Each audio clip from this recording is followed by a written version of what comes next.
people with ADHD generally can be very good with pattern recognition. Probably why they're good comedians. And so what happens then, unfortunately, is you can also start to see the patterns in life that can make life seem meaningless. But once I got my ADHD diagnosis and once I understood what was happening, I really did start to see it as a lens. And anytime I find myself in those moments now, because I don't take medication, I took medication like once or twice. I was like, it didn't help me in my comedy. I actually need to be erratic and unfocused when I'm doing comedy. And I'm lucky that I live a life where I don't have to be in an office at a time and do a thing in a certain way. And, but in coping or in like learning how to deal with it, I've learned just about like that lens, and I'll talk to myself. I go, there's me and there's the observer. Like I'm the observer of my thoughts. I'm not the thoughts. And then I'll talk to myself.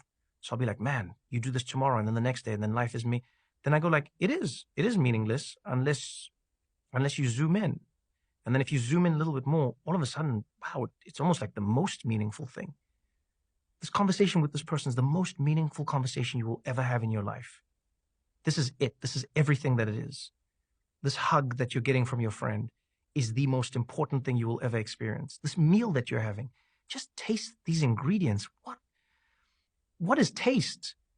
Feel it on your taste buds. And like one of the tools they teach you, like with ADHD sometimes, when it makes you go into anxiety or depression, is to just notice things.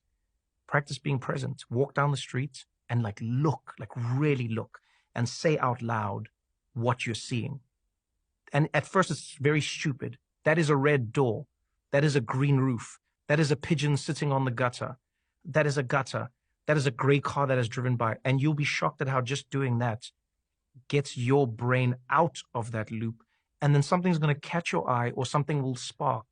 And by the end of that walk, you won't be in the mood that you were in when you started that walk.